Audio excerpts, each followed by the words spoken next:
واقعہ اسراء جو ہے وہ مکمل کر چکے تھے، بیت المقدس میں پہنچ چکے تھے ہاں رسول اللہ صلی اللہ علیہ وسلم بیت المقدس میں پہنچ چکے ہیں۔ اللہ کوئی ایسا سبب بنا دے کہ ہم بھی بیت المقدس پہنچیں، یہودیوں کے ساتھ جہاد کریں، اللہ تعالی ہمیں بھی شہادت کی موت سے سرفراز فرما دیں۔ رسول اللہ صلی اللہ علیہ وسلم کی جو دعائیں منقول ہیں ان میں ایک یہ بھی دعا ہے، اللہم ارزقنا شہادتاً فی سبیلک، اے اللہ میں تیرا محبوب نبی تیرے رستے میں شہادت کی موت کی تمنا کرتا ہوں۔ تو یہ ہر مسلمان کو تمنا ہونی چاہیے، اللہ شہادت کی موت دے جی ہم سب کو۔ تو رسول اللہ صلی اللہ علیہ وسلم بیت المقدس میں پہنچ چکے ہیں۔ فرماتے ہیں کہ وہ براق والی سواری جو ہے، جبریل امین نے ایک جگہ کوئی سوراخ تھا، اس میں مٹی جمی ہوئی تھی، اپنی انگلی ڈال کر اس سوراخ کو کھولا اور وہاں اس سواری کو باندھ دیا۔ اندر چلے گئے، اندر بہت سارے افراد جو ہیں موجود ہیں۔ اتنے میں کسی اذان کہنے والے نے اذان کہہ دی۔ جب اذان ہو گئی تو اب صفیں جو ہیں وہ بن گئی، وہاں جتنے افراد موجود تھے سب صفوں میں سیدھے ہو گئے۔ اب پتہ نہیں امامت کون کروائے گا، تو مرشد فرماتے ہیں کہ جبریل امین نے میرا ہاتھ پکڑا اور میرا ہاتھ پکڑ کر انہوں نے مجھے مصلی پہ کھڑا کر دیا، فَأَمَّمْتُ لَهُمْ، تو میں نے ان سب کی جماعت کروائی۔ سلام پھیرا، سلام پھیرنے کے بعد میں نے جبریل امین نے پوچھا، یا رسول اللہ صلی اللہ علیہ وسلم جانتے ہیں کہ یہ کون لوگ ہیں؟ میں نے کہا لا ادری، مجھے تو نہیں پتا۔ فرمایا یہ سارے کے سارے انبیاء کرام ہیں، سیدنا آدم صفی اللہ سے لے کر سیدنا عیسیٰ روح اللہ تک سارے کے سارے انبیاء کرام یہاں پر تشریف لائے تھے، اور آپ کی امامت میں انہوں نے نماز پڑھی ہے۔ اور یہیں پر اہل سیر لکھتے ہیں کہ بہت سارے فرشتے وہ بھی اس نماز میں شریک ہوئے، اور انہوں نے بھی رسول اللہ صلی اللہ علیہ وسلم کی اقتداء میں نماز پڑھی۔ معراج کے سفر سے جہاں اور بہت ساری چیزیں ملی ہیں، ان کا تذکرہ آگے آ جائے گا، وہاں آپ کے عہدے میں اور ترقی ہوئی ہے۔ معراج والی رات جب آپ نے تمام انبیاء کو نماز پڑھائی تو پھر آپ کا لقب ہو گیا امام الانبیاء والمرسلین، سارے کے سارے نبیوں کے بھی آپ امام ہیں، اور امام الملائکہ بھی بن گئے، فرشتوں کے امام بھی بن گئے۔ اللہ اکبر۔ تو یہ بھی پتہ چل گیا، جبریل امین نے ہاتھ آگے کر کے مصلی پہ کھڑے ہو کر، مصلی پہ کھڑا کر کے امت کو یہ سمجھا دیا کہ جس محفل کے اندر رسول اللہ صلی اللہ علیہ وسلم موجود ہوں تو امامت کا حق کس کا بنتا ہے؟ خود رسول اللہ صلی اللہ علیہ وسلم کا۔ اور قرآن کا بھی یہی حکم ہے، وَإِذَا ضَرَبْتُمْ فِي الْأَرْضِ فَلَيْسَ عَلَيْكُمْ جُنَاحٌ أَن تَقْصُرُوا مِنَ الصَّلَاةِ فَإِذَا كُنْتَ فِيهِمْ فَأَقَمْتَ لَهُمُ الصَّلَاةَ، جس وقت آپ ایمان والوں کے اندر موجود ہوں، اقمت لہم الصلاۃ، پھر آپ کا ہی یہ حق ہے، آپ کے ہی مناسب ہے کہ آپ امامت کروائیں اور سارے کے سارے آپ کے پیچھے کھڑے۔ اللہ اکبر، اللہ اکبر۔ تو پتہ چل گیا کہ جہاں اللہ کے نبی موجود ہوں وہاں تو کسی نبی کو بھی مناسب نہیں کہ وہ آگے آئے اور نماز پڑھائے۔ بہت بڑے خطیب تھے، حضرت شیخ القرآن کے شاگرد تھے مولانا محمد ضیاء القاسمی صاحب۔ ہمارا بچپنا تھا، بڑا عروج تھا اس وقت ان کی خطابت کا، پرانے حضرات جانتے ہوں گے، اللہ ان کی قبر کو منور فرمائے۔ تو وہ بڑا پیارا ایک ان کا انداز ہی نرالا تھا. ان سے پہلے شاید کسی کا انداز نہیں، ان کے بعد تو ان کے کئی نقال جو ہیں وہ تیار ہوئے. تو اس موقع پر وہ اپنا انداز ان کا ہوتا تھا. وہ فرماتے تھے کہ ہر وقت ہر جگہ موجود تو صرف اللہ ہے، حاضر ناظر صرف اللہ ہے. اور یہ قرآن سے ثابت ہے، بے شمار آیات ہیں. تو فرماتے تھے کہ جو لوگ رسول اللہ صلی اللہ علیہ وسلم کو حاضر ناظر سمجھتے ہیں وہ اللہ کی یہ صفت میں شریک کرتے ہیں. اور پھر ایک مخصوص وہ فیصل آباد والی زبان میں ایک مخصوص جملہ بولا کرتے تھے کہ مولانا صاحب یا مسلح چھوڑو تو یا عقیدہ چھوڑو. ہاں، اگر یہ عقیدہ ہے کہ اللہ کے نبی ادھر بھی موجود ہیں تو پھر مسلح چھوڑنا پڑے گا، اور اگر مسلح نہیں چھوڑتے تو پھر عقیدہ چھوڑنا پڑے گا. انداز تھا ان کا، اللہ ان کی قبر کو منور فرمائے. تو رسول اللہ صلی اللہ علیہ وسلم جب جماعت کروا کے باہر نکلے تو آپ کے سامنے 3 پیالے جو ہیں وہ پیش کیے گئے، دودھ کا پیالہ، پانی کا پیالہ اور شراب کا پیالہ. رحمت کائنات صلی اللہ علیہ وسلم نے دودھ کا پیالہ پکڑا اور اسے نوش فرما لیا. جبریل امین بولے یا رسول اللہ یہ آپ کی آزمائش تھی، آپ نے دودھ پی کر فطرت والا کام کیا ہے. دودھ پی کر، اگر آپ پانی پیتے تو آپ کی امت غرق ہو جاتی، اور اگر آپ شراب پی لیتے تو آپ کی امت جو ہے وہ بہک جاتی اور گمراہ ہو جاتی. تو یہ یہاں تک جو ہے یہ سفر ہو گیا اسراء والا. اب جو ہے اس کے بعد معراج والا سفر ہے. کل بھی عرض کی تھی کہ معراج عروج سے ہے، اور عروج کا معنی چڑھنا اور بلندیاں. اللہ اکبر. اب رسول اللہ صلی اللہ علیہ وسلم اوپر کیسے گئے ہیں؟ بعض سیرت نگار لکھتے ہیں کہ ایک سیڑھی اور زینہ لایا گیا، اور اس زینے کے ذریعے آپ اوپر چڑھے ہیں. پہلے تو شاید آج سے کوئی 25-30 سال پہلے ذہن میں یہ بات آتی ہوگی کہ یار سیڑھی کے اوپر تو بندہ چڑھتا چڑھتا تھک جاتا ہے، پھر اتنی لمبی سیڑھی ہو کہ یہاں سے لے کر آسمانوں تک تو بندہ تھک جائے گا. اب تو سائنس نے یہ بات ہی آسان بنا دی. اب وہ خود کار سیڑھیاں، خود کار جو زینے آئے ہوئے ہیں، ہاں وہ بندہ کھڑا ہو جاتا ہے، وہ سیڑھیاں خود بخود چلتی جاتی ہیں، بندے کو اوپر لے جاتی. تو یہ کس نے بنائی ہیں سیڑھیاں؟ انسان نے. اور انسان کو عقل کس نے دی ہے؟ اللہ نے. تو جو انسان یہ کام کر سکتا ہے تو اس کا خالق جو ہے وہ اس سے کئی گنا بہتر جو ہے وہ زینہ بھی بنا سکتا ہے. دوسرا کہ وہ اسی براق پر ہی اوپر تشریف لے گئے. اور ایک درمیانہ طبقہ بھی ہے سیرت نگاروں کا، وہ لکھتے ہیں کہ اسی براق پر بیٹھے بیٹھے آپ زینے پر چڑھے اور زینہ جو ہے وہ آپ کو اوپر لے گیا. بہرحال یہ باتیں بتا دی ہیں، لکھی ہوئی ہیں.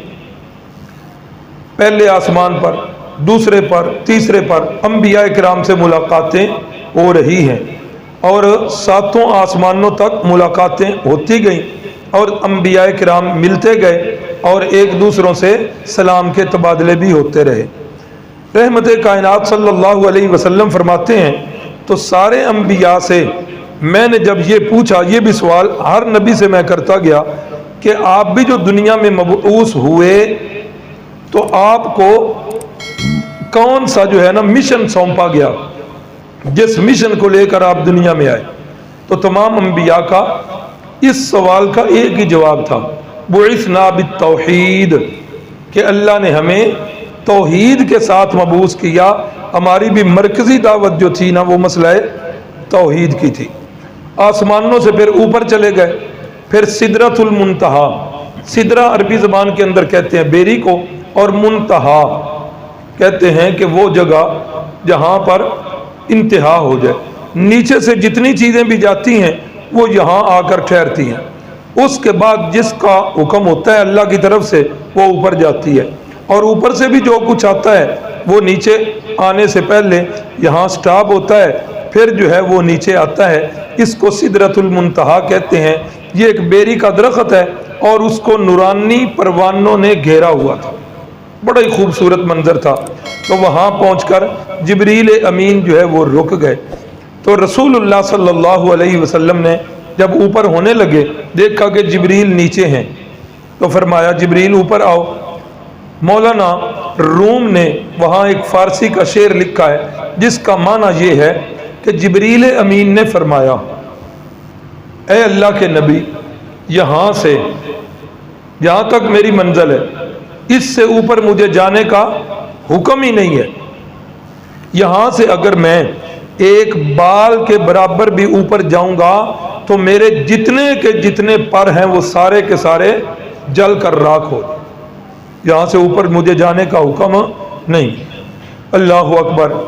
اس موقع پر وہ بات یاد آ جاتی ہے امیر شریعت سید عطا اللہ شاہ صاحب بخاری کی، یہ واقعہ بیان کرتے کرتے جب یہاں پہنچتے تو فرمایا کرتے تھے جبریل نوری سے تے میرے نبی دا ساتھ چھڑ گیا سے، نوری سے تے میرے نبی دا ساتھ چھڑ گیا سے۔ اللہ کی قسم عطا اللہ شاہ بخاری اگر اپنے محبوب کے ساتھ ہوتا سارے کا سارا جل کر راکھ ہو جاتا، لیکن اپنے محبوب کا ساتھ نہ چھوڑ۔ عشق رسول میں ڈوبا ہوا جملہ، اللہ ان کی قبر کو منور فرمائے۔ تو پھر آپ صلی اللہ علیہ وسلم اوپر چلے گئے، جہاں تک اللہ کو منظور تھا وہاں تک رحمت کائنات صلی اللہ علیہ وسلم گئے ہیں۔ تصریف الاقلام ایک مقام ہے جہاں پر کلموں کے چلنے کی آواز آ رہی، تقدیر لکھی جا رہی، کلموں کے چلنے کی آوازیں آ رہی، وہاں تک رسول اللہ صلی اللہ علیہ وسلم پہنچے، وہاں پر اللہ کے ساتھ ملاقات ہوئی۔ اب اس ملاقات کے اندر رسول اللہ صلی اللہ علیہ وسلم نے اللہ کا دیدار کیا کہ نہیں کیا، یہ ایک بڑا تحقیقی اور علمی مسئلہ ہے رؤیت باری تعالیٰ کا، کہ رسول اللہ صلی اللہ علیہ وسلم نے دیکھا ہے کہ نہیں دیکھا۔ اب اس مسئلے کے اندر صحابہ اکرام میں بھی اختلاف ہے، تو جہاں صحابہ اکرام کا اختلاف آ جائے وہاں ہم جیسے بندے تو کوئی کسی طرف بات کر ہی نہیں سکتے۔ صحابہ کی ایک جماعت یہ کہتی ہے کہ رسول اللہ صلی اللہ علیہ وسلم نے اللہ رب العزت کو نہیں دیکھا، اور دلیل قرآن سے دیتے ہیں لا تدرکہ الابصار وہو یدرک الابصار، کہ دنیا کی کوئی آنکھ اللہ کا احاطہ نہیں کر سکتی اللہ کو دیکھے نا۔ میرا اور آپ کا دیکھنا محدود ہے کہ غیر محدود ہے؟ محدود ہے نا۔ کیسے محدود ہے؟ ایک حد ہے نگاہ کی، اس سے آگے میں نہیں دیکھ سکتا، لیکن یہ دیوار ہے، اس دیوار کے پیچھے بھی میں نہیں دیکھ سکتا۔ نمبر دو، جن چیزوں کو میری آنکھ دیکھتی ہے یہ چیزیں مجسم ہیں اور یہ چیزیں محدود ہیں۔ محدود کا معنی جس کی کوئی حد ہو۔ اب میری آنکھیں اس دیوار کو دیکھ رہی ہیں اور یہ دیوار کیا ہے؟ محدود ہے۔ آپ کی آنکھیں مجھے دیکھ رہی ہیں اور میرا جسم بھی کیا ہے؟ محدود ہے، لامحدود تو نہیں ہے۔ یعنی یہ آنکھ محدود چیزوں کو دیکھتی ہے، لامحدود چیزوں کا یہ آنکھ احاطہ نہیں کر سکتی۔ تو اگر ان کی دلیل یہ ہے کہ اگر اس آنکھ نے دیکھا تو اس کا مطلب ہے کہ پھر اللہ جو ہے وہ مجسم بھی ہو گیا اور اللہ محدود بھی ہو گیا۔ قرآن کے الفاظ ہیں لا تدرکہ الابصار وہو یدرک الابصار، کوئی آنکھ اس کا احاطہ نہیں کر سکتی اور اس کی آنکھ جو ہے وہ سب کو دیکھ رہی۔ یہ موقف ہے سیدہ اماں جان ام المؤمنین حضرت عائشہ صدیقہ کا، یہ موقف اور بھی دیگر صحابہ اور بعض صحابہ اس طرف گئے ہیں کہ دیدار باری تعالیٰ ہوا ہے۔ بہرحال جو بھی ہو معاملہ، ایک رائے درمیان میں ہے۔ غالباً حکیم الامت حضرت مرشد تھانوی رحمہ اللہ انہوں نے ایک درمیانی سی رائے دی ہے۔ وہ فرماتے ہیں کہ رسول اللہ صلی اللہ علیہ وسلم نے جو دیکھا تو اس چہرہ مبارک والی آنکھ سے نہیں، دل والی آنکھ سے دیکھا تھا، ہاں روحانی آنکھ سے دیکھا تھا۔ بہرحال یہ تینوں گروہ ہیں اور تینوں اہل سنت والجماعت کے صحابہ اکرام کے گروہ ہیں، کسی ایک پر تنقید نہ وہ والے کر سکتے ہیں نہ وہ والے کر سکتے ہیں۔ تو بہرحال اللہ رب العزت کے ساتھ ملاقات ہوئی، کیا باتیں ہوئیں یہ اللہ جانے یا اس کا محبوب جانے۔ جتنی باتیں ہم تک پہنچیں مرشد نے بتائیں کہ مرشد نے اللہ کے پاس تحفے پیش کیے. کون سے؟ التحیات للہ والصلوات والطیبات. یہ زبانی عبادتیں، میری زبان سے کی جانے والی جتنی عبادتیں ہیں اے اللہ وہ تیرے واسطے ہوں. زبان سے کون سی عبادتیں کی جاتی ہیں؟ تلاوت قرآن، ذکر، اذکار، ہاں یہ ساری زبان والی عبادتیں ہیں. اسی طریقے کے ساتھ کلمہ توحید یہ زبان والی عبادت ہے. اسی طریقے کے ساتھ دوسری والصلوات بدن سے کی جانے والی عبادتیں. اور بدن سے کون سی عبادتیں ہوتی ہیں؟ روزہ ہے، یہ بدنی عبادت ہے. نماز ہے تو یہ زبانی عبادت بھی ہے اور بدنی عبادت بھی ہے. اور اسی طرح تیسری وہ کون سی ہے؟ مالی عبادت. تو مالی عبادات میں کیا ہے؟ زکوٰۃ، صدقات، نذر، نیاز، منت، منوتی، یہ ساری کیا ہیں؟ یہ مالی عبادات ہیں. تو نذر اور نیاز بھی کس کے لیے؟ اللہ کے لیے. زکوٰۃ اور صدقہ بھی کس کے لیے؟ اللہ کے لیے. تو یہ ساری تحفے جو ہیں رسول اللہ صلی اللہ علیہ وسلم نے اللہ کی بارگاہ میں پیش کیے. اور اللہ کی طرف سے جو تحفے پیش ہوئے اللہ نے جواباً تحفے دیے. فرمایا السلام علیکہ ایھا النبی، اے میرے محبوب آپ پر سلامتیاں ہی سلامتیاں ہوں. رحمت اللہ، اللہ کی طرف سے رحمتیں ہی رحمتیں ہوں. وبرکاتہ، اللہ کی طرف سے برکات ہوں. یہ تحفے دیے گئے. اور ساتھ 3 تحفے جو ہیں مزید دیے گئے. نماز والا تحفہ یہ بھی معراج پر ملا. اسی لیے فرمایا کہ نماز جو ہے یہ مومن کی، نماز مومن کی معراج ہے. اللہ اکبر. اور اس کے ساتھ سورہ بقرہ کی انتہائی آخری آیتیں جو ہیں وہ بھی اسی رات تحفے میں ملی. اور وہ بڑی پیاری دعائیں ہیں جو اللہ نے ہمیں خود سکھائی ہیں. ربنا ولا تحملنا ما لا طاقت لنا بہ، اے اللہ اس طرح کا بوجھ ہمارے اوپر نہ ڈالنا جس کی سہنے کی ہمارے اندر طاقت نہ ہو. ربنا لا تحمل علینا اسرا کما حملتہ علی الذین من قبلنا، اے اللہ جس طرح سابقہ امتوں پر بڑے سخت احکام آئے تھے اے اللہ اس طرح کے سخت احکام ہمیں نہ دینا. یہ اللہ نے دعائیں خود سکھائیں. اللہ اکبر، اللہ اکبر. اور تیسری چیز جو تحفے میں نہ چھٹی چیز جو تحفے میں ملی وہ یہ تھی کہ اے میرے محبوب آپ کی امت میں جو بندہ بھی شرک پر نہیں مرے گا، من مات لا یشرک باللہ شیئا دخل الجنہ، میں اللہ آپ سے وعدہ کرتا ہوں کہ اس کو کسی ایک نہ ایک دن ضرور جنت میں داخل کر دیں. ہاں تو کیا پتہ چلا کہ جو شرک کرنے والا ہے اس کو کبھی بھی جنت میں داخلہ. من یشرک باللہ فقد حرم اللہ علیہ الجنہ، مشرک پر تو اللہ نے جنت کو حرام کر دیا. مأواہ النار، ہمیشہ ٹھکانہ ہے جہنم کا. لا یغفر ان یشرک بہ، فرمایا جو مشرک آدمی ہے اللہ نے اس کو کبھی بھی معاف نہیں. شرک کیا ہے بھائیو؟ شرک کی تحقیق کریں، ایک لمبا مضمون ہے لیکن مختصراً تعریف یاد کر لیں. اللہ کی ذات میں یا اللہ کی مخصوص صفات میں اللہ کے کسی نبی کو، اللہ کے کسی ولی کو یا جن بھوت پری کو کسی کو بھی شریک کر لیا جائے، اللہ والی صفت اس کے اندر مان لی جائے تو یہ شرک ہے اور یہ اللہ نے معاف نہیں کیا. اللہ سے دعا ہے اللہ تعالیٰ شرک کی ساری قسموں سے محفوظ رکھے. اللہ اکبر. مثلا یہ صفت ہے اللہ کی، ہر جگہ موجود ہے، ہر کسی کو دیکھ رہا ہے. ہوا معکم اینما کنتم، تم جہاں کہیں بھی ہو اللہ تمہارے ساتھ ہے، قرآن کہہ رہا ہے. اسی طرح اس کائنات میں سب سے اونچی شخصیت ہمارے نبی پاک کی ہے. لوگوں کا یہ گمان ہے کہ رسول اللہ صلی اللہ علیہ وسلم بھی ہر وقت ہر جگہ موجود ہے.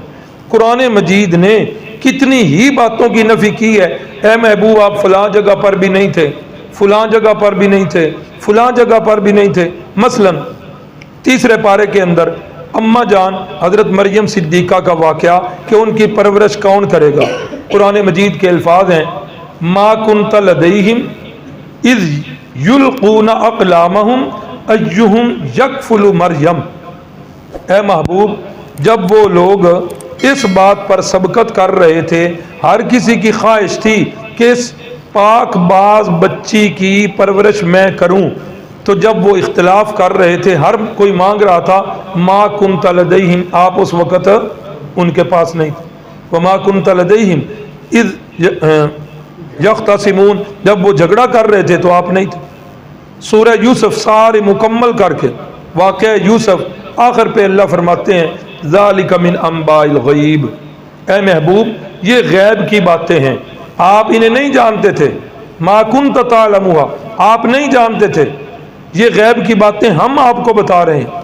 اور آگے فرمایا ما کنت لدیہم اذ اجمعوا امرہم، جب یوسف کے بھائی یوسف کے خلاف ایک تدبیر کر رہے تھے اس وقت بھی آپ ان کے پاس نہیں۔ اسی طرح 20ویں پارے کے اندر سیدنا موسیٰ علیہ السلام کا واقعہ، ما کنت بجانب الغربی ما کنت بجانب الطور، محبوب آپ طور پہاڑ کی غربی جانب بھی نہیں تھے، طور پہاڑ کی فلاں جانب بھی نہیں تھے۔ قرآن مجید کی یہ ساری آیات بتا رہی ہیں کہ میرے نبی پاک صلی اللہ علیہ وسلم کی شان سب سے اونچی ہے، سب سے اونچی ہے، لیکن آپ بھی ہر وقت ہر جگہ موجود نہیں ہیں۔ ہر وقت ہر جگہ موجود ذات کون سی؟ صرف اللہ کی ذات۔ اللہ اکبر۔ تو یہی توحید ہے کہ اللہ کو ذات میں بھی اکیلا ماننا جائے اور اللہ کو اس کی صفات میں بھی اکیلا ماننا۔ اللہ اکبر۔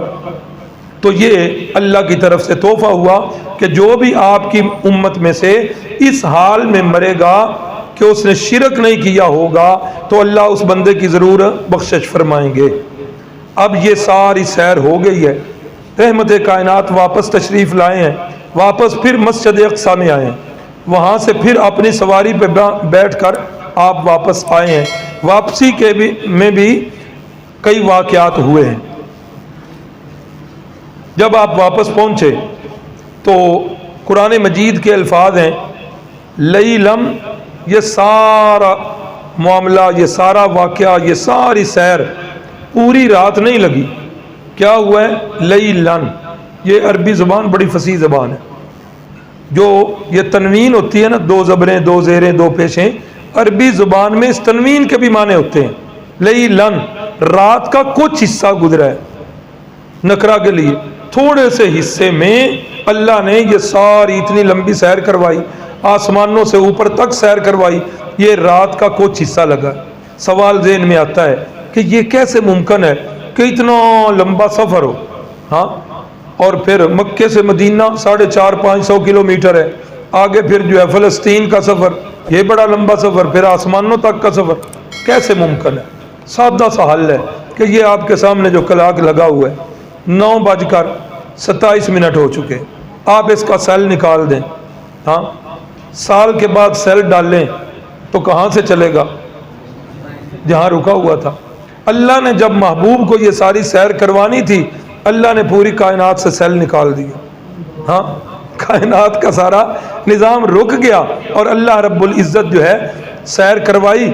اور جس وقت آپ صلی اللہ علیہ وسلم واپس تشریف لائے، بستر بھی ابھی تک گرم تھا، پانی بھی ابھی تک بہہ رہا تھا، وہ سارے معاملات اسی طرح جو ہے نا وہ رکے ہوئے تھے، تو آپ صلی اللہ علیہ وسلم واپس تشریف لے آئے۔ اللہ اکبر۔ صبح جب آپ صلی اللہ علیہ وسلم نے یہ بات بتائی، اب یہ لوگ تو انتظار میں ہوتے تھے کہ کوئی بات ایسی نکلے جس کا ہم مذاق اڑائیں۔ اب یہ بات پھر مل گئی، لو جی، رات کا ایک حصہ یا ایک رات کے اندر اتنا لمبا سفر۔ پھر یہ کہتے ہیں بیت المقدس بھی دیکھ کے آیا ہوں۔ واقعی دیکھا ہے؟ ہاں جی دیکھا ہے۔ اچھا پھر پوچھ لئیے اتھو دیاں گلاں، پوچھو جی، محراب جو ہے یہ کس طرف ہے، دروازے کتنے ہیں، کھڑکیاں کتنی ہیں، ہاں، اس طرح کی باتیں پوچھنے سے آپ کتنے عرصے سے یہاں آ رہے ہیں؟ اگر آپ سے میں پوچھوں کہ ہمارے مدرسے والے برآمدے میں پنکھے کتنے لگے ہوئے ہیں، تو آپ بتا سکیں گے؟ ظاہر بات ہے مقصودی چیز نہیں ہے یہ۔ رسول اللہ فرماتے ہیں ایک لمحے کے لیے میں پریشان ہوا، لیکن پھر کیا ہوا؟ اللہ کی قدرت کا کرشمہ غالب ہوا کہ میرے اور بیت المقدس کے درمیان جتنی رکاوٹیں تھیں اللہ نے ساری اٹھا لی، اور بیت المقدس میرے بالکل سامنے ہو گیا۔ جو وہ بات پوچھتے تھے میں ایک ایک چیز کو گن گن کر اور ایک ایک چیز کی حیت اور کیفیت ان کو بتاتا جاتا اور وہ ساری باتوں میں لاجواب ہو کر کہنے لگے ولید جو ہے وہ ٹھیک ہی کہتا تھا، واقعی یہ بندہ جو ہے نعوذ باللہ معاذ اللہ یہ جادوگر ہے نا۔ جب کوئی بات نہ بن پڑتی تو آخر پہ یہ کہ آپ صلی اللہ علیہ وسلم نے فرمایا اچھا پھر اگر میں تمہیں اور بات بتا دوں کہ تمہارے قریش کے قافلے رستے میں آ رہے تھے، جب میں واپس آیا تو تمہارے قافلے آ رہے تھے، تو ایک قافلے کا اونٹ جو ہے میری براق کے گزرنے کی وجہ سے وہ بدک گیا تھا، وہ بھاگ گیا تھا، پھر میں نے انہیں بتایا کہ وہ فلاں جگہ پر ہے، وہ لے کر بھی آئے تھے۔ ایک قافلے والے جس کے اندر فلاں فلاں لوگ ہیں مکے کے، وہ قافلے والے فلاں جگہ پر سوئے ہوئے تھے، میں نے ان کے برتن سے پانی بھی پیا تھا۔ کہنے لگے لو جی یہ تو صبح پتہ چل جائے گا، دودھ کا دودھ اور پانی کا پانی ہو جائے گا۔ تو رحمت کائنات صلی اللہ علیہ وسلم نے ان کے آنے کے وقت بھی بتا دیے کہ وہ جو قافلہ فلاں جگہ پر تھا امید ہے کہ کل اس وقت تک مکے میں پہنچ جائے گا، فلاں والا قافلہ اس وقت تک پہنچ جائے گا۔ وہ قافلے والے جب واپس آئے تو انہوں نے تصدیق کر دی کہ واقعی یہ باتیں ساری رستے میں پیش آئیں۔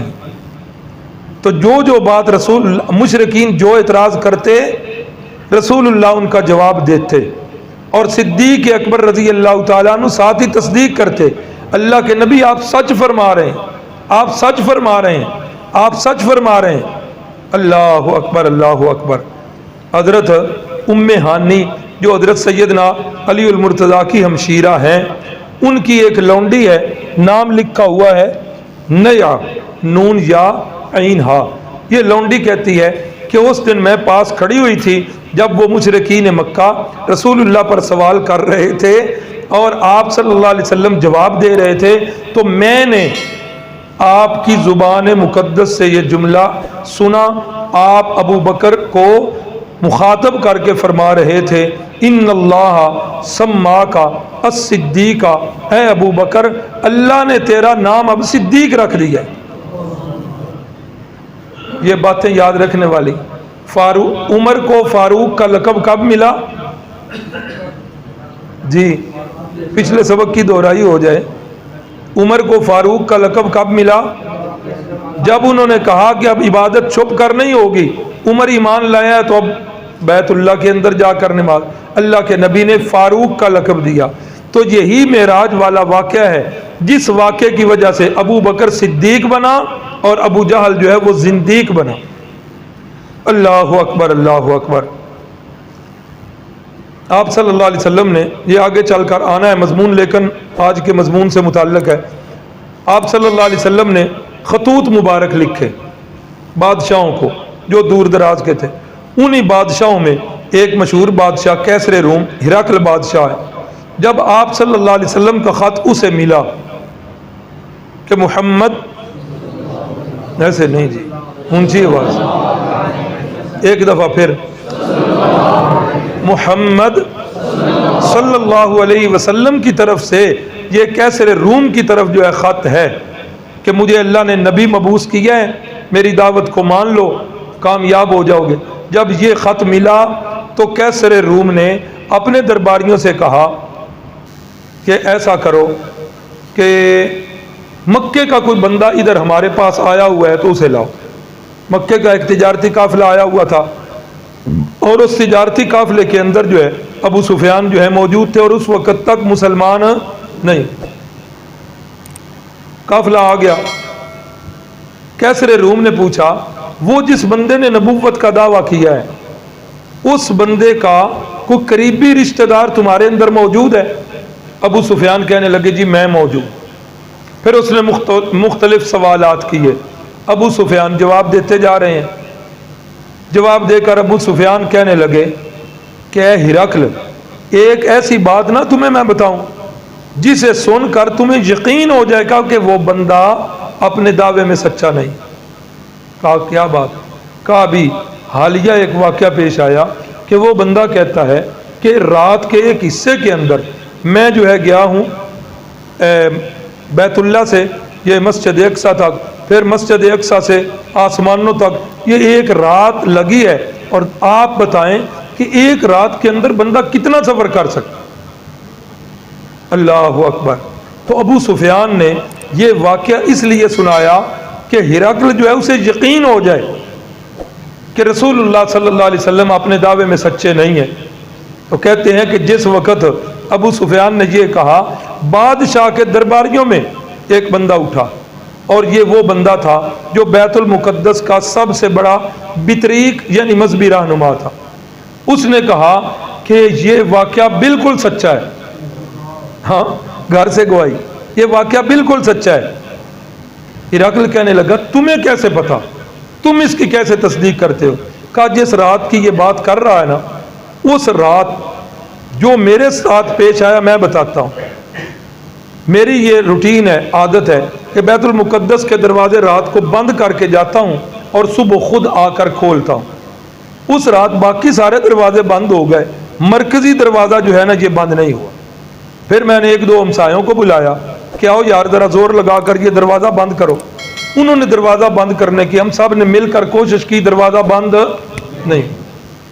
اللہ تو قادر تھا، دروازہ بند کروا دیتا، ہاں رسول اللہ جب تشریف لاتے تو دروازہ کھلوا دیتا، لیکن یہ اللہ نے ادھر سے گواہی تیار کرنی۔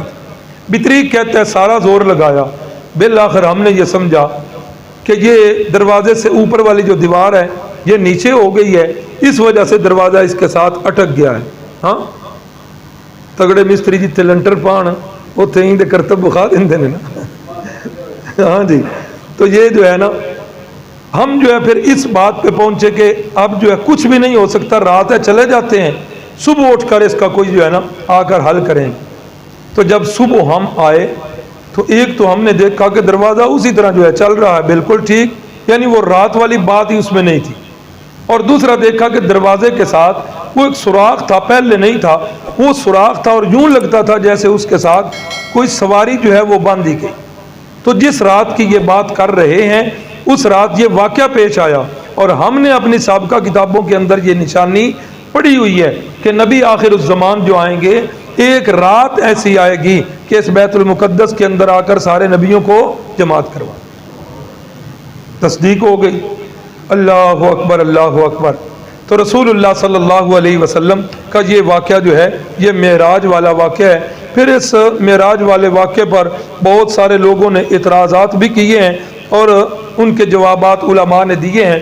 یہ مختصر سی محفل اب اتنی متحمل نہیں ہے کہ وہ سارے اعتراضات جو ہیں وہ اب دہرا جائیں۔ بہرحال اعتراضات کرنے والے جو بھی کریں، قرآن مجید کا یہ جو ہے نا، قرآن مجید کے اندر یہ واقعہ مذکور ہے اور رسول اللہ صلی اللہ علیہ وسلم کی زبان اس سے بڑھ کر ہمارے لیے دلیل کوئی نہیں۔ ایک بات، یہ جسمانی معراج پوری زندگی میں ایک دفعہ پیش آئے، جسمانی معراج یعنی اس دنیاوی بدن انصری کے ساتھ، دنیاوی جسم کے ساتھ آپ صلی اللہ علیہ وسلم آسمانوں کے اوپر تک گئے ہیں، اس کو کہتے ہیں جسمانی معراج۔ لیکن روحانی معراج جو ہے یہ کئی دفعہ ہوا ہے۔ روحانی معراج کیا؟ خواب کے اندر آپ کو یہ سیریں کروائی گئیں، مختلف مقامات دکھائے گئے، جہنم کے کئی مناظر دکھائے گئے اور جنت کے کئی مناظر دکھائے گئے، یہ ہے روحانی معراج۔ تو یہ روحانی معراج کئی دفعہ ہوا اور خواب کے اندر ہوا۔ تو چونکہ اہل سنت والجماعت کا یہ موقف ہے کہ انبیاء کے خواب جو ہوتے ہیں وہ بالکل 100% سچے ہوتے ہیں، تو جو روحانی معراج ہوئے ان کے اندر بھی آپ کو بے شمار مناظر دکھائے۔ جنت کے مناظر بیان کرتے ہوئے رحمت کائنات فرماتے ہیں کہ جب میں دیکھ رہا تھا ایک سفید رنگ کا بڑی خوبصورت محل تھا، وائٹ ہاؤس، بہت پیارا محل، اور گزرتے گزرتے اچانک غیر ارادی طور پر میری نگاہ پڑی تو اندر ایک عورت تھی بڑی خوبصورت، میں نے نگاہیں جھکا لی۔ تو جب میں نے فرشتوں سے پوچھا کہ یہ اتنا خوبصورت محل کس کا ہے، میرے ذہن میں یہ بات آئی کہ شاید یہ میرے لیے بنایا گیا اتنا خوبصورت محل۔ تو جب جبریل سے پوچھا تو جبریل امین نے بتایا کہ یہ آپ کے ساتھی حضرت فاروق اعظم کا محل ہے۔ فرمایا جی تو بڑا چاہتا تھا کہ باہر سے اتنا خوبصورت ہے، اندر جا کر اس کی خوبصورتی دیکھوں، لیکن عمر تیری غیرت مجھے یاد آ گئی کہ میرا عمر جو ہے یہ تو بڑا غیرت مند نوجوان۔ حضرت فاروق اعظم فرماتے ہیں یا رسول اللہ، آپ پر بھلا میں غیرت کھاؤں گا؟ یا رسول اللہ کاش کہ آپ دیکھ لیں۔ تو کتنے مقامات، شہداء کے مقامات، صدیقین کے مقامات، انبیاء کے مکانات، یہ سارے دکھاتے بخاری کے اندر واقع جلد ثانی کے اندر فرماتے ہیں رسول اللہ صلی اللہ علیہ وسلم چڑھتے چڑھتے پھر ایک مکان ایسا آیا سقفہ عرش الرحمن، جس کی چھت وہ اللہ کا عرش تھا۔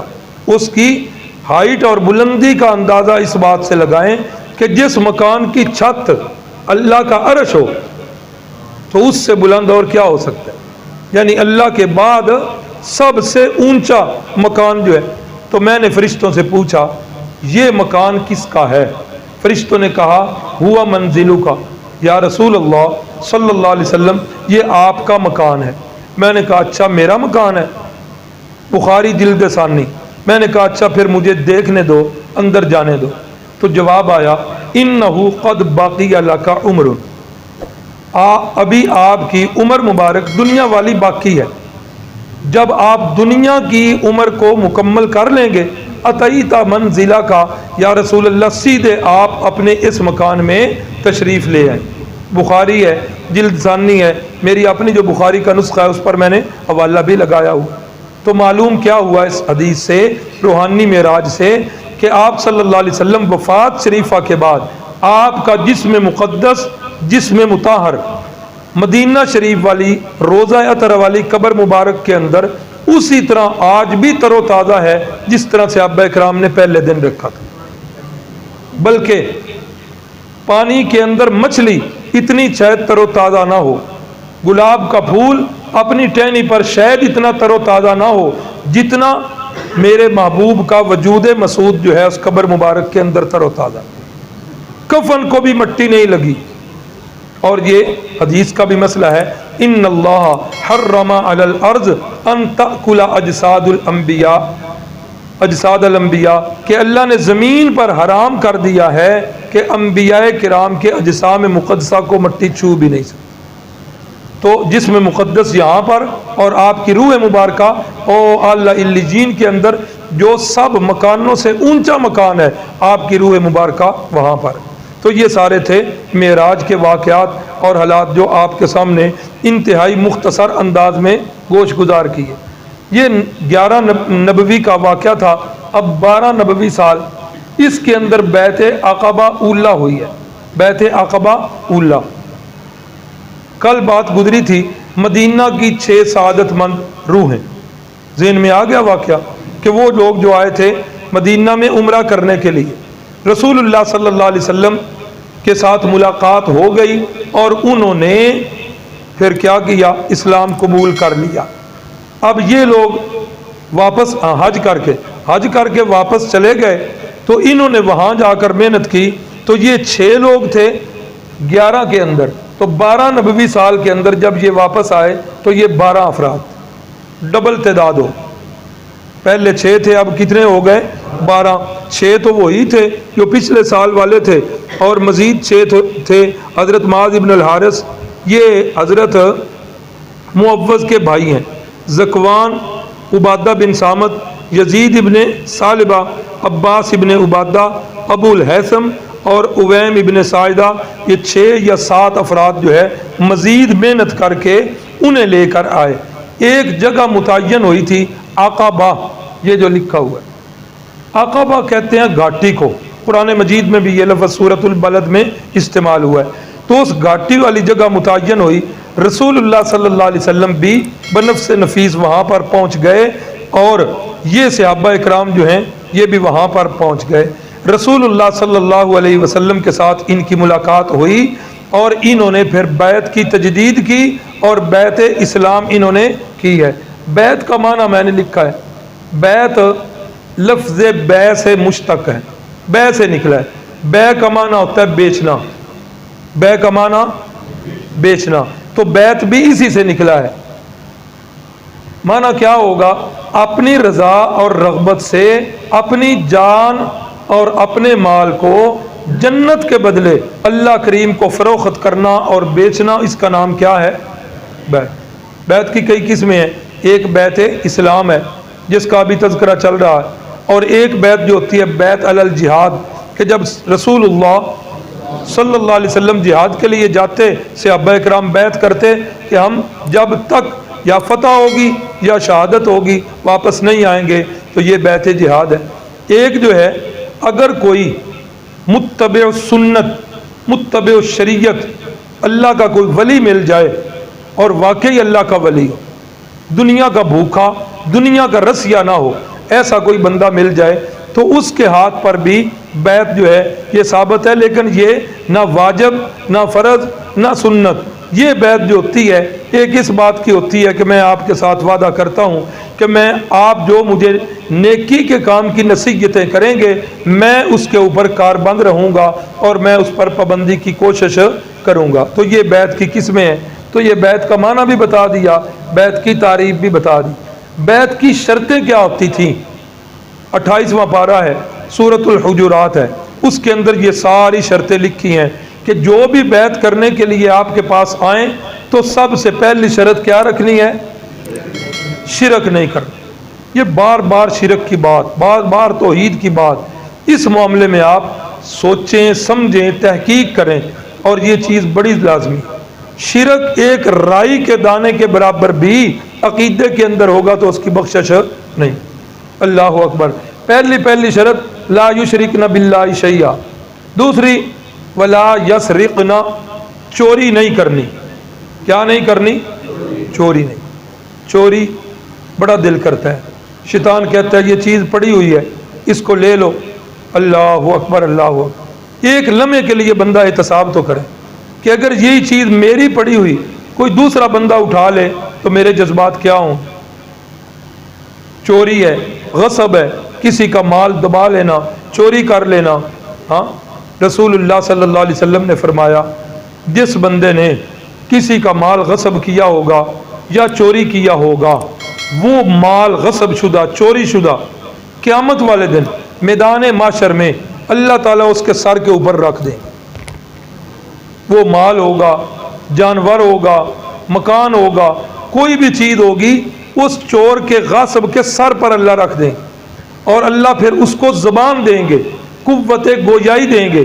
جانور ہے، بکری چوری کی ہے، بھینس چوری کی ہے، مکان ہے، جو بھی ہے، فرمایا کہ اللہ اس کو بولنے کی طاقت دیں گے، اور وہ اونچی آواز سے اعلان کر رہا ہوگا کہ جس بندے کے سر پہ میں ہوں یہ بندہ چور اور غاصب تھا، اس نے مجھے غصب کیا تھا اور اس نے مجھے چوری کی۔ یار میں آپ کے مال کی چوری کر لیتا ہوں ایک لمحے کے لیے، آپ بتائیں ایمانداری سے، یا آپ چوری کر لیتے ہیں، آپ ایمانداری سے بتائیں کیا آپ اس بات کو پسند کریں گے کہ ہماری اس چوری کا پتہ میری بیوی کو لگ جائے؟ پسند کریں گے؟ میری اس چوری کا پتہ میری اولاد کو لگ جائے پسند کریں گے؟ ہرگز نہیں کریں گے۔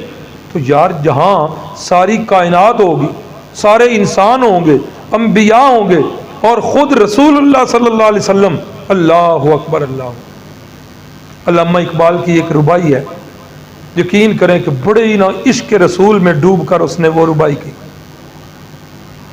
اللہ اکبر ہے وہ فارسی کے اندر، جس کا معنی اور مفہوم یہ ہے تو غنی از ہر دو عالم من فقیر، اے اللہ تو دو جہانوں سے بے پرواہ ہے، تجھے کسی کی پرواہ ہی نہیں ہے۔ من فقیر، اے اللہ میں تیرا محتاج ہوں، تو غنی ہے اور میں تیرا محتاج ہوں۔ روز محشر عذر ہائے من پذیر، اے اللہ قیامت والے دن جس وقت میرا اعمال نامہ سامنے آنا ہے نا، پھر میں نے طرح طرح کے بہانے کرنے۔ کیسے بہانے؟ جس طرح وہ شاگرد چھوٹا نہیں، چھوٹا بچہ استاد کے سامنے بہانے کرتا ہے، استاد پوچھتا ہے ہاں بھائی ہوم ورک کیوں نہیں کیا؟ سر جی کرن لگا سا تے نب ٹوٹ گئی سی، پین خراب ہو گیا سی، ہاں وہ جو ہی کاپی پکڑ کے میں لکھنے لگا تھا بجلی چلی گئی تھی۔ پتہ استاد نو بھی ہوندا ہے کہ کی نے بہانے۔ اے اللہ قیامت والے دن جس وقت تو نے میرا حساب کرنا ہے نا، میں نے آگے سے بہانے پیش کرنے ہیں، عذر ہائے من پذیر، یا اللہ تیری رحمت دا واسطہ میرے جڑے بہانے نے یا اللہ انہاں نو من لگ۔ اگر بینی حسابم ناگزیر، اللہ اکبر، یا اللہ اگر وہ بہانے تو نے میرے نہیں ماننے، اور تو نے میرا حساب لینا ہی لینا ہے. اگر بینی حسابم ناگزیر از نگاہ مصطفیٰ پنہاں بگیر. یا اللہ پھر تجھے تیری خدائی کا واسطہ اگر حساب لینا ہی لینا ہے نا تو یا اللہ تیری خدائی کا واسطہ پھر ایک میری بات مان لے, میرے محبوب کے سامنے میرا حساب نہ لینا. تو میرا رب ہے نا, میں تیرا بندہ ہوں, تیرا میرا تو معاملہ ہی ہو رہے. اگر قیامت والے دن رسول اللہ کے سامنے میرا حساب لیا گیا, ان کو میں منہ کیسے دکھاؤں؟ تو جب محشر کا میدان لگے گا, چوری کی چیزیں برآمد ہوں گی, وہ میرے سر پر ہوں گی, اعلان کر رہی ہوں گی کہ یہ چور ہے, ساری دنیا دیکھ رہی ہوگی, کیا حال ہوگا میرا. تو دوسری شرط لا یسرقنا, چوری نہیں کرنی. تیسری شرط لا یزنینا, زنا نہیں کرنا. آج کے بعد زنا نہیں کرنا.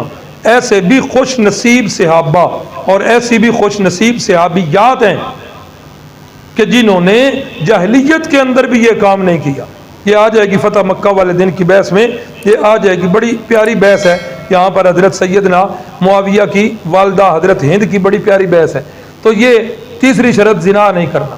زنا فرمایا جو بندہ اللہ اور اس کے رسول اور قیامت کے دن پر ایمان رکھتا ہے تو وہ غیر کی کھیتی کو سراب نہ کرے. کیا مطلب؟ زنا نہ کرے. اور فرمایا من زنا زنیا, جو بندہ کسی کے ساتھ زنا کرے گا اس کے ساتھ زنا ہوگا ہی ہوگا. بڑا سفر. اس کا بدلہ اللہ دنیا پہ ہی لٹا دیتے. صحابی آئے, جی میں اسلام قبول کرتا ہوں, ایک شرط ہے, مجھے زنا کی عادت ہے, آپ یہ شرط مان لیں مجھے زنا کی اجازت دے دیں. قربان جائیں اپنے آقا پر. ایسے حکیم الامت کہ بالکل جو ہے ڈانٹا نہیں ہے اسے, بالکل اسے درکارا نہیں ہے, اتنے پیار کے ساتھ پوچھتے ہیں اچھا مجھے یہ بتاؤ کیا تو اس بات کو پسند کرتا ہے کہ تیری ماں کے ساتھ کوئی یہی بندہ کام کرے؟ نہیں یا رسول اللہ میں یہ تو نہیں. اچھا تو پسند کرتا ہے تیری بہن کے ساتھ کوئی یہ کام کرے؟ جی ہرگز نہیں. تو پسند کرتا ہے تیری بیٹی کے ساتھ کوئی یہ کام کرے؟ یا رسول اللہ ہرگز نہیں. تو فرمایا جس سے تو زنا کرے گا وہ بھی تو کسی کی ماں ہوگی, وہ بھی تو کسی کی بیٹی یا بہن ہوگی. صحابی کہتے ہیں میرے لیے تو پھر 14 طبق روشن. میں نے کہا جی آج کے بعد اس سے بھی مکمل توبہ. اللہ اکبر. تو تیسری شرط زنا نہیں کرنا. چوتھی شرط اپنی اولاد کو قتل نہیں کرنا. ایک تو وہ قتل ہے جو آپ کے بھی ذہن میں ہے کہ بچیوں کو زندہ درگور کر دیا کرتے تھے, ایک یہ قتل جسمانی ہے. مفسرین لکھتے ہیں لا تقتلوا اولادکم کے اندر کہ اپنی اولاد کو قتل نہیں کرنا, اس کے ضمن میں لکھتے ہیں کہ اپنی اولاد کو دین کی تعلیم نہ دینا یہ بھی قتل اولاد میں ہے, یہ روحانی قتل ہے. اگر کوئی بندہ اپنی اولاد کو دنیا کی ڈگریاں تو اونچی کی اونچی دے لیتا ہے لیکن اس کے پاس دین کی تعلیم نہیں ہے تو فرمایا یہ بھی روحانی قتل ہے اولاد کا. وہ ایک ہمارے نا ہائی کورٹ کے اندر ایک وکیل تھے, ایم ڈی طاہر تھا شاید نام ان کا, اس طرح کے وہ جو رٹوں پہ رٹ کیا کرتے ہیں. وہ سود کا معاملہ ایک دن چل رہا تھا تو سود کی بحث میں جج کے سامنے انہوں نے آیات پڑھنی شروع کر دی, قرآنی آیتیں جتنی سود کی تھی پڑھتے جا رہے ہیں. اور جج صاحب کہنے لگے کہ وکیل صاحب یہ جڑیاں آیتاں پڑھتے پے ہو ان دا ترجمہ بھی ذرا سناؤ, انج کسے نو کی پتہ لگے. تو ایم ڈی طاہر کہنے لگے افسوس آپ پر نہیں, آپ کے والدین پر جنہوں نے دنیا کی تعلیم اتنی دی کہ آپ کو اس کرسی پہ بٹھا دیا اور دین کی تعلیم اتنی بھی نہیں دی کہ اسلام کی بنیادی کتاب اس کا معنی آپ کو نہیں آتا. تو یہ بھی قتل اولاد کے اندر ہے. اگلی شرط کسی پر بہتان نہیں لگانا, بہت بڑا گناہ ہے کسی پر بہتان لگانا. آج کل ہم نے اسے چھوٹا گناہ سمجھ لیا ہے. نیکی کے کسی کام میں لا یعصینک فی معروفن, نیکی کے کسی کام میں اے محبوب تیری نافرمانی نہیں کرنی. جو ان شرطوں پر بیعت کرنا چاہے فبایعہن واستغفر لہن اللہ, آپ ان کی بیعت کر لیں اور اللہ سے ان کے گناہوں کی بخشش بھی طلب کر لیا کریں. تو ان شرطوں پر یہ بیعت ہوا کرتی تھی. اسی 12 نبوی کے اندر حضرت عمر ابن جموح رضی اللہ تعالیٰ عنہ, ان کا بھی قبول اسلام کا واقعہ اور بڑا دلچسپ واقعہ لکھا ہو. یہ ان کے بیٹے مسلمان ہو گئے, مکہ میں آئے اور آ کر مسلمان ہو گئے. تو جس وقت یہ واپس گئے تو باپ کو دیکھا کہ باپ جو ہے ایک کسی شخصیت کا، کسی بزرگ ہستی کا بت اس نے گھر بنا کے رکھا ہوا ہے اور وہ اس کی عبادت کرتے ہیں۔ انہوں نے کیا کیا، والد کو سمجھایا کہ یہ بت جو ہیں کچھ نہیں کر سکتے، اس نے آگے سے وہی ادھر کہ نہیں یہ بت، انہوں نے کہا کہ یہ بت جو ہیں یہ تو مخلوق ہے، ان کو کسی نے بنایا ہے، معبود جو ہوتا ہے وہ مخلوق نہیں، وہ تو خالق ہوتا ہے۔ کہنے لگا نہیں میں جس کی عبادت کرتا ہوں میں اچھی طرح جانتا ہوں، یہ اللہ کا برگزیدہ بندہ تھا، اللہ کا بڑا پیارا تھا، وغیرہ وغیرہ۔ تو ان کے بیٹے نے جب دیکھا کہ باپ ایسے نہیں مان رہا، والدین جو ہوتے ہیں نا شریعت کے معاملے میں یہ یاد رکھیں، اسلام یہ کہتا ہے کہ لا تطیعہما، نہ، اسلام کہتا ہے کہ ان کی کسی بات کی نافرمانی جائز نہیں ہے، ایک ہی بات کی نافرمانی جائز ہے، وَإِن جَاهَدَاكَ عَلَىٰ أَن تُشْرِكَ بِي، اگر والدین میں سے کوئی کہتا ہے اس قبر کو سجدہ کر، ہاں شرکیہ کام کی دعوت دے، قرآن کہتا ہے لا تطیعہما، والدین کی یہ بات نہیں ماننی۔ لیکن ماں باپ کافر بھی ہیں، صاحبہما فی الدنیا معروفا، دنیا کی زندگی میں پھر بھی ان کے ساتھ اچھا سلوک ہی کرنا ہے۔ تو انہوں نے کیا کیا، اللہ نے ان کے ذہن میں ترکیب ڈال دی۔ حضرت عمر بن جموح کے بیٹے نے ایسا کیا، رات کو اپنے باپ کو دیکھا جب سو گئے ہیں، بت کو پکڑا اور جا کر ایک گندگی کے ڈھیر پر اوندے منہ اس کو رکھ دی۔ صبح باپ اٹھا، ہاتھ منہ دھو کے، عبادت کا ٹائم تھا، جس وقت کمرے میں گیا، آگے سے خدا صاحب جو ہے وہ غائب ہے۔ اچھا کدھر گیا ہے، باہر ڈھونڈنا شروع کر دیا، ڈھونڈتے ڈھونڈتے وہ دیکھا کہ اروڑی کے اوپر گندگی کے ڈھیر کے اوپر پڑا ہوا ہے، اوندے منہ لیٹا ہوا ہے۔ کہا اچھا تیرے ساتھ یہ کس نے سلوک کیا ہے، بڑا برا آدمی ہے، مجھے اگر پتہ چل جائے تو تیرا بدلہ میں لوں گا۔ پھر لا کر اس کو غسل دیا، صاف کیا اور پھر اس کو اس کی جگہ پہ بٹھا دی۔ دوسری رات ہوئی، ان کے بیٹے نے پھر یہی کام کیا، اگلے دن پھر ڈھونڈتے ڈھونڈتے پھر جو ہے قوم کی کوڑی پر پھر پکڑا اور لا کر، تیسری رات جو ہے جب ہوئی نا تو عمر بن جموح نے کیا کیا، اپنی تلوار اتاری اور اس کے ساتھ رکھ دی کہ آج راتی جیڑا تیرے نیڑے آیا نا اس تلوار دے نال ان دے نال مقابلہ کر، تلوار میں رکھ کے جانا پیا وا تے تساں تلوار دے نال ان دا مقابلہ کر۔ صبح جب اٹھے تو رات کو بیٹے نے کیا کیا، اس بت کو بھی پکڑا اور ایک رسی لے کر ایک سرے پہ اس بت کو باندھ دیا اور دوسرے سرے کے ساتھ کتے کا ایک بچہ مرا ہوا تھا، دوسرے سرے کے ساتھ اس کو باندھا اور ایک کنویں کے اندر لٹکا دیا۔ تو یہ ڈھونڈتے ڈھونڈتے جس وقت آئے اس کنویں پر دیکھا کہ کتے کا بچہ مرا ہوا اور بت یہ دونوں ایک رسی کے ساتھ لٹک رہے ہیں۔ اسی وقت ہی دماغ میں ہوش آ گئی، دماغ ٹھکانے پہ آ گیا، کہنے لگے کہ جو اپنا جو ہے وہ حاجت روا نہیں، اپنی مصیبتیں نہیں ٹال سکتا، وہ میرا کیا کرے۔ اللہ نے اسی سے ان کو ہدایت دے دی۔ یہ عمر بن جموح جو ہیں یہ ٹانگ سے لنگڑے تھے، ٹانگ سے لنگڑے ہیں۔ احد کے میدان میں ان کی بات شاید آگے آ جائے، رہنے دیں آگے چل کے کر لیں گے، وقت ہونے والا ہے۔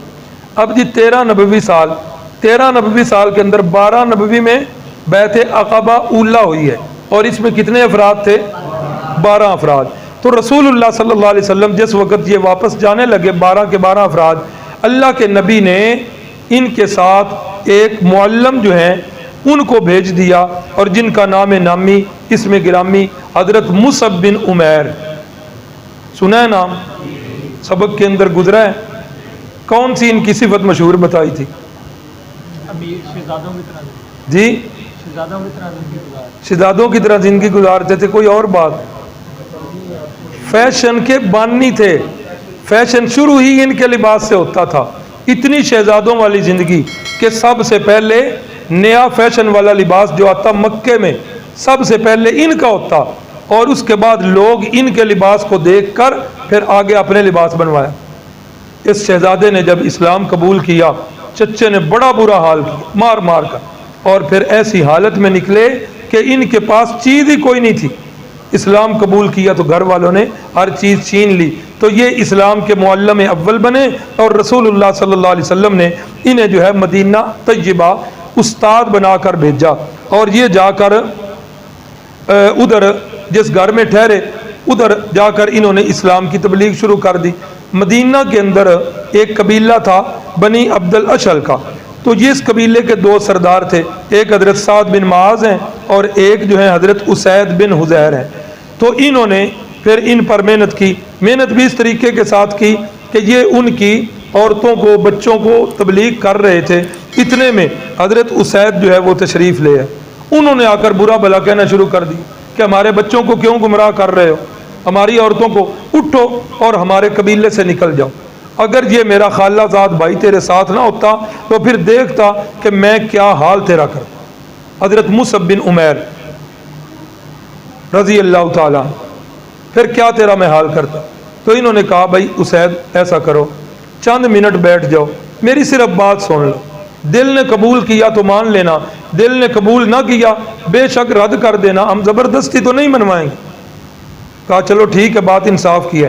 بیٹھ گئے، انہوں نے اسلام کی تعلیم سے روشناس کیا، اسلام کی دعوت دی اور اسلام کی خوبیاں جو ہیں وہ گنوائیں۔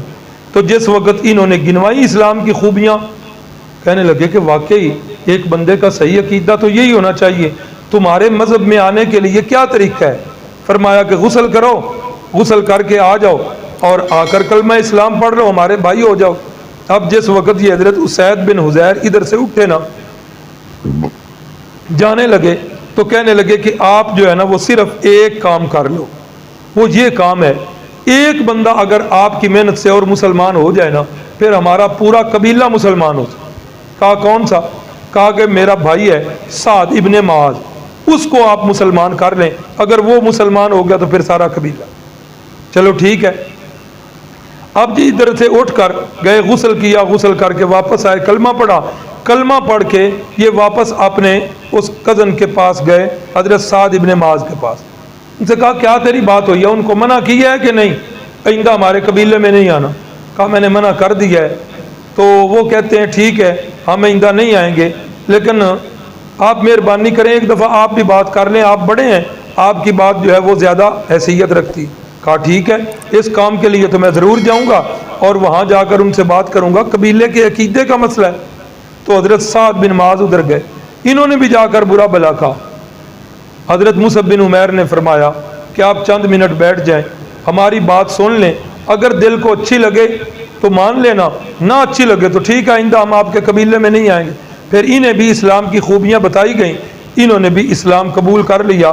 ان کے اسلام قبول کرنے سے پھر کیا ہوا؟ پورے کا پورا قبیلہ مسلمان ہو۔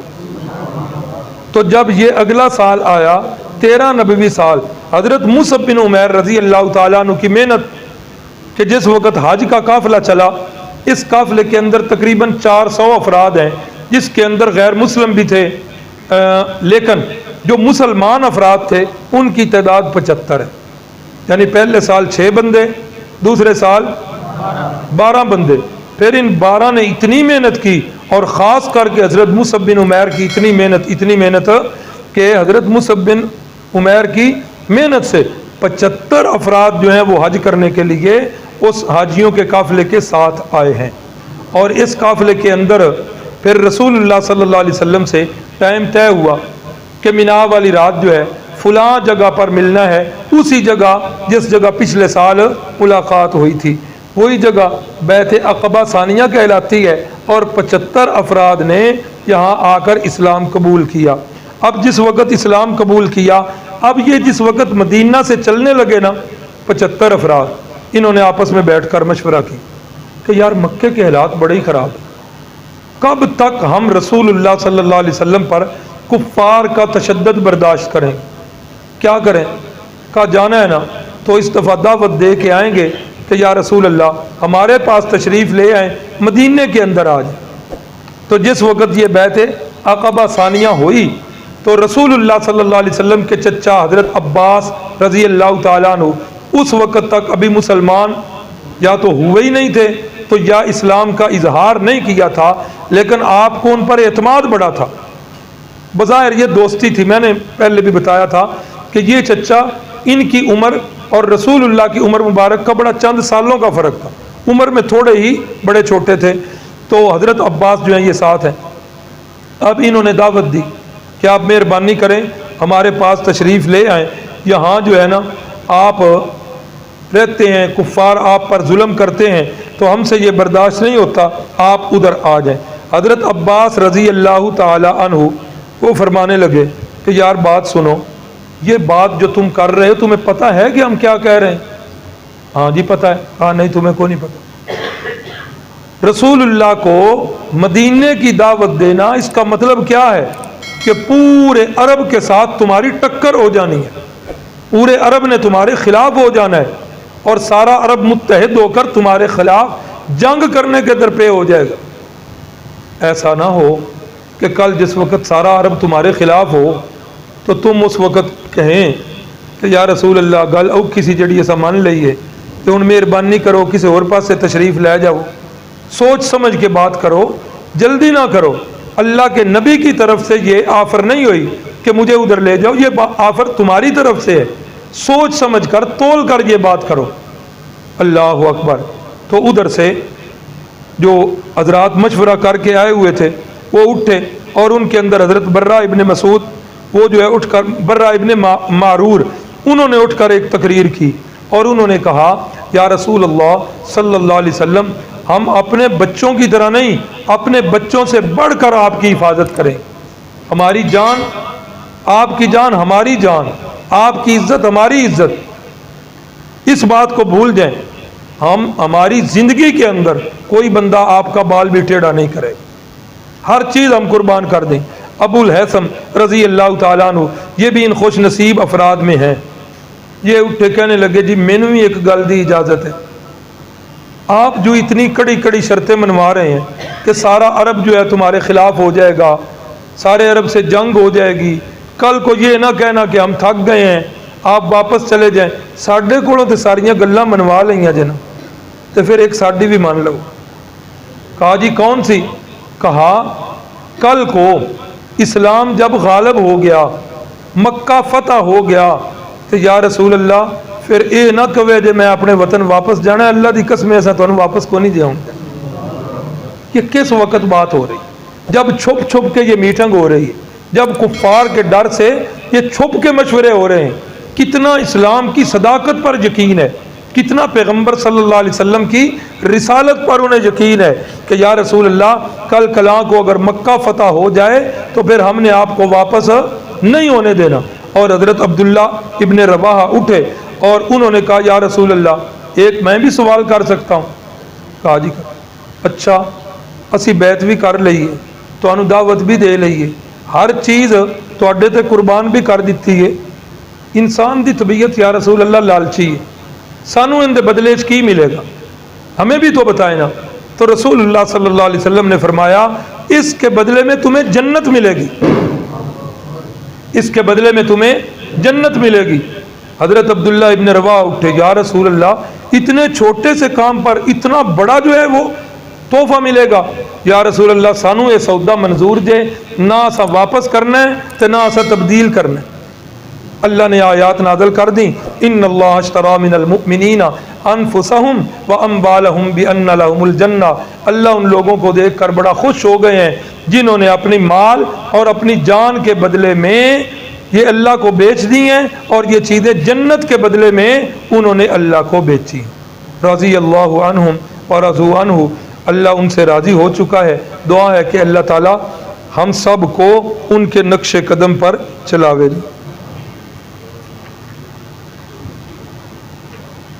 ایک تو بڑی اشد دعا کی ضرورت ہے سیلاب زدگان کے لیے، ابھی تو وہ بیچارے پچھلے سیلاب سے ہی بحال نہیں ہوئے تھے، ابھی کھیتوں میں اسی طرح پانی کھڑا ہوا ہے۔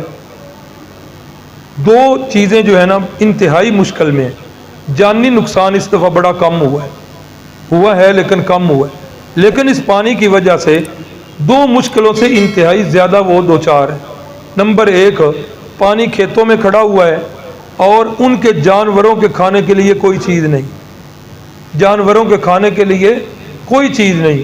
اپنا تو چلو کوئی نہ کوئی گزارا کر لیتے ہیں لیکن جانوروں کا چارہ یہ بڑی مشکل۔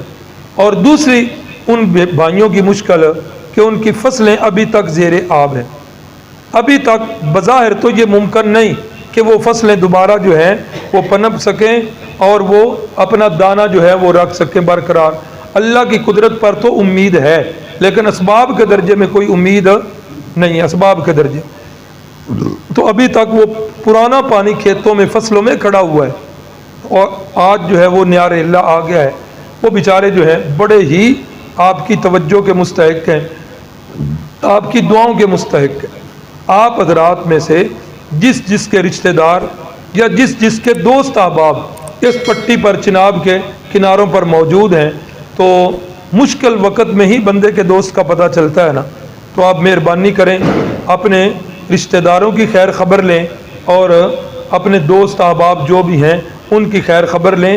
یہی وقت ہے ان کا، بیچاروں کا، اللہ اس وقت کو بھی ان کے لیے آسان بنا دے، اور اللہ اپنی قدرت کا اظہار اس طرح کریں جس طرح سیدنا نوح علیہ السلام کے وہ سیلاب کو اللہ نے حکم دیا تھا، یا ارض ابلعی ماءک، اے زمین پانی کو نگل جا، و یا سماء اقلی، اے آسمان تھم جا، پانی برسانا بند کر۔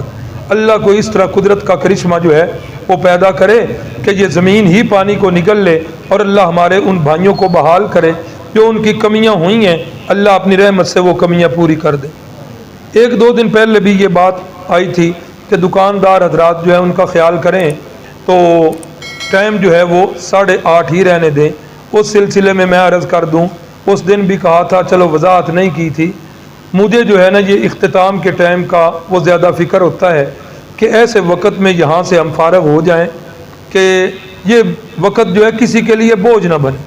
میرے خیال میں شاید 10 بجے سے پہلے، 10:15 سے پہلے کوئی بھی نہیں سوتا، تو میری یہ انتہائی کوشش تھی کہ اس ٹائم کو پیچھے سے پیچھے لایا جائے، لیکن دکانداروں کی طرف سے یہ بات جو آئی ہے، تو اگر آپ کا اصرار ہے تو پھر 8:30 ہی کر دیتے ہیں، لیکن میرے ذہن میں تو تھا اب اور پیچھے لانے کی بات، تو اگر آپ کی اجازت ہو تو چلو 8:15 تک ہی رہنے دیں، کیا کہتے ہیں؟ ٹھیک ہے پھر 8:15، چلو پھر یہی کرتے ہیں کہ اگر ٹائم پیچھے بھی چلا گیا تو ہم کورس کے اختتام تک یہ 8:15 والا ٹائم ہی رکھیں گے۔ ایک اور بات وہ یہ ہے کہ میں یا میرے ساتھی جو ادھر آ کر یہ کہتے ہیں کہ دعوت کو عام کریں، اللہ جانتا ہے، اللہ کے گھر میں کھڑا ہوں، مجھے اس سلسلے میں کوئی یہ نہیں کہ کوئی میری باتیں آ کر سنیں۔ دعوت جو آپ سے کہتے ہیں کہ آپ خود دائی بنیں، دوسروں کو دعوت دیں، اس کا مقصد یہ ہوتا ہے کہ یہ محبوب کی باتیں سنیں، صرف یہ۔ اور میری خواہش، ہر بندے کی خواہش ہوتی ہے، نہیں بھی خواہشیں پوری ہوتی، میری خواہش تو یہ ہے کہ یہ پیغمبر صلی اللہ علیہ وسلم کی حیات طیبہ، یہ والا کورس تو ہر مسجد میں شروع ہونا چاہیے، میری تو یہ خواہش۔ تو جب تک آپ کے محلوں کی مساجد میں یہ کورس شروع نہیں ہوتا، تب تک آپ مہربانی کریں خود اس بات کی دعوت کو عام کریں، اور رسول اللہ صلی اللہ علیہ وسلم کی حیات طیبہ سے روشناس کرانے کے لیے ساتھیوں کو دعوت دیں اور ساتھیوں کو لائیں۔ ایک بندے کا بھی عقیدہ یا عمل ٹھیک ہو گیا تو ہو سکتا ہے ہماری آخرت میں نجات کا وہی ذریعہ بن جائے۔ ہاں جزاک اللہ خیر، سبقت لسانی ہو گئی ہے۔ شرائط بیعت جو ہے سورہ ممتحنہ میں 28واں پارہ سورہ ممتحنہ۔ جی یہ بڑا اچھا سوال ہے کہ نماز فرض تو آسمانوں پر ہوئی ہے، پھر آپ نے جو بیت المقدس کی میں نماز پڑھائی ہے وہ کون سی نماز تھی؟ وقت کون سا تھا جی؟ کون سا وقت تھا؟ رات کا، عشاء کے بعد اور فجر سے پہلے، تو یہ نفلی نماز ہے جو آپ نے کروائی ہے، کوئی فرضی نماز نہیں تھی۔ ہاں جی، آج ہمارے بھائی شیخ خرم صاحب نے دعوت کو بڑا عام کیا ہے، مارکیٹ میں گئے ہیں تو انہوں نے بہت سارے اپنے دوستوں کو دعوت دی ہے، تو ان کے بڑے اچھے اور گہرے دوست ہیں، ہمارے بھی دوست ہیں، بھائی محمد نواز، شیخ محمد نواز صاحب شاہین مارکیٹ والے، وہ تشریف لائے ہیں۔ ہم انہیں خوش آمدید کہتے ہیں اور ان سے یہ امید رکھتے ہیں کہ وہ جو ہے استقامت اختیار کریں گے اور یہ آخر تک ہمارے ساتھ ملیں گے۔ رستے میں ملی ہوئی چیز کے بارے میں کیا حکم ہے؟ وہ چوری کے زمرے میں آتا ہے؟ کوئی پٹھان تو نہیں لکھن والا؟ ہاں، اس کا یہ حکم ہے کہ اس چیز کو اسی طرح رکھ لیں، اس کی حفاظت کریں اور اس کی تشہیر کریں۔ فقہا نے تو اس کا بڑا لمبا 2 سال کا عرصہ لکھا ہوا ہے کہ 2 سال تک اس کی تشہیر کریں، لیکن اب جو ہے میڈیا کا زمانہ ہے، اب میرا خیال ہے 1 ہفتہ بھی اس کی تشہیر کرنا کافی ہو جائے گا، پتہ لگ جائے گا۔ اگر کوئی مالک آ جائے اسے دے دیں، اور اگر کوئی نئی مالک ملتا تو اس کا مسئلہ یہ ہے کہ وہ مالک کی نیت کر کے صدقے میں دے دیں، مسجد کو دے دیں، مدرسے کو، یا کسی غریب ندار یتیم بیوہ کو دے دیں، اور نیت یہ کریں کہ یا اللہ اس کا ثواب اس کے مالک کو پہنچا دے۔ اس کے بعد اگر اس کا مالک آ جائے تو اسے بتایا جائے کہ بھئی تیری چیز جو ہے تیری نیت کر کے میں نے آگے کسی غریب کو دے دی یا صدقہ کر دی ہے، اگر وہ کہے ٹھیک تو ٹھیک، اگر وہ کہے نہیں میں تو خود غریب ہوں مجھے وہ چیز چاہیے، تو پھر اس بندے کو یہ مناسب ہے کہ اس کو وہ چیز دے دے، اور وہ ثواب اللہ تعالیٰ اس کے جو ہے نا نامہ اعمال میں اور اس کے کھاتے میں ڈال دے۔ بسم اللہ الرحمن الرحیم، الحمد للہ رب العالمین والعاقبۃ للمتقین، اللہم صلی علی سیدنا ومولانا محمد النبی الامی وعلی آلہ وسلم۔ اللہم انک عفو کریم تحب العفو فاعف عنا۔ اے اللہ رات کا ایک حصہ بیت چکا، تیرے بندے تیرے گھر میں بیٹھ کر تیری بارگاہ میں ہاتھ اٹھائے، اپنی جھولیاں پھیلائے تجھ سے مانگ رہے ہیں، تیری پاک باز بندیاں تیرے گھر میں بیٹھ کر اے اللہ تیری بارگاہ میں اپنے ہاتھ پھیلائے، اپنے دامن پھیلائے، اپنی جھولیاں پھیلائے تجھ سے مانگ رہے ہیں۔ اے اللہ یہ جو کچھ مانگ رہے ہیں اے اللہ اپنے غیب کے خزانوں سے انہیں عطا فرما۔ اے اللہ جو اپنا یہ قیمتی وقت لے کر آتے ہیں، کاروبار چھوڑ کے، بیوی بچوں کو، گھر والوں کو چھوڑ کے تیرے پیارے محبوب کی باتیں سننے کے لیے آتے ہیں، تیرے گھر کو آباد کرتے ہیں، اے اللہ تو ان کے گھروں کو آباد فرما۔ اے اللہ اپنے غیب کے خزانوں سے میرے ان سارے بھائیوں کو، میری بہنوں کو اپنے غیب کے خزانوں سے رزق حلال وافر نصیب فرما۔ اے اللہ ان کی جائز خواہشات کی تکمیل فرما۔ جن بہنوں نے بھائیوں نے دعاؤں کے لیے کہا ہوا ہے، ابھی بھی ایک ساتھی کا رکا آیا ہے، والدہ کی صحت کے لیے کہہ رہے ہیں، اے اللہ سب بیماروں کو صحت کاملہ عاجلہ سے نواز دے۔ ہمارے حاجی عصمت اللہ صاحب پہلے سے ان کی حالت بہتر ہے، اللہ تعالیٰ اور بھی جتنے سارے بیمار ہیں اے اللہ سب کو تندرستی نصیب فرما۔ ہمارے فوت شدگان والدین بہن بھائی جو بھی اسلام کی حالت میں دنیا سے رخصت ہوئے سب کو کروٹ کروٹ جنت نصیب فرما۔ اے اللہ ہماری اولاد کو نیک بنا، اے اللہ ہماری اولاد کو ہماری دنیا اور آخرت میں عزتوں کا ذریعہ بنا دے۔ مرنے کے بعد ہماری اولاد کو ہمارے مرنے کے بعد ان کو صدقہ جاریہ بنا۔ اے اللہ ہمیں بھی اپنے مرحوم والدین کے لیے صدقہ جاریہ بنا۔ آمین۔ صلی اللہ علی النبی الکریم وعلی آلہ واصحابہ وازواجہ وذریاتہ واہل بیتہ وعترتہ اجمعین برحمتک یا ارحم الراحمین۔